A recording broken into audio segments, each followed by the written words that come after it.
പ്രാണായ പ്രാണപ്രതിഷ്ഠാഹ സ്വാഹ എന്ന് പറഞ്ഞ് അഭിഷേകം നടത്തുകയും ചെയ്ത് നമ്മുടെ പ്രാണന് തുല്യമായിട്ട് ആ പ്രതീകത്തെ കാണുകയും ചെയ്തു.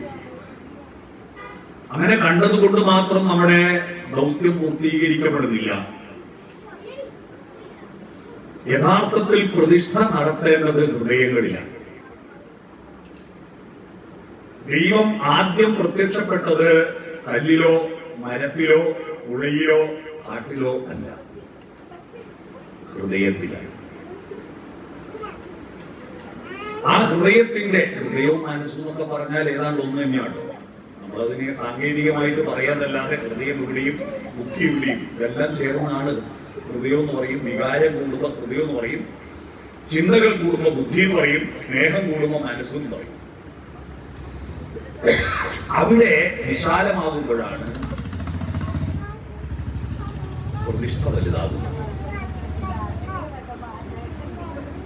ആ പ്രതിഷ്ഠ അവിടെ നിൽക്കണമെങ്കിൽ അവിടെ ശുദ്ധി ചെയ്യണം. പുനഃപ്രതിഷ്ഠ നടത്തുമ്പോ അഷ്ടബന്ധ നവീകരണ കലശം നടത്തി ശുദ്ധീകരിച്ചിട്ട് മാത്രമേ പുനഃപ്രതിഷ്ഠ നടത്തൂ. യഥാർത്ഥത്തിൽ നമ്മുടെ ദൈവങ്ങൾ, ഭഗവാൻ, ഗുരു എല്ലാം ഇരിക്കേണ്ടത് ഹൃദയത്തിലാണ്. അവിടെ ശുദ്ധിയും വിശാലവും ആയ ഒരു പശ്ചാത്തലമുണ്ടെങ്കിൽ മാത്രമേ ദൈവത്തിന് വികാസമുണ്ടാവൂ. അപ്പൊ നമ്മുടെ പ്രാർത്ഥനകളുടെ ലക്ഷ്യം എന്താണ്?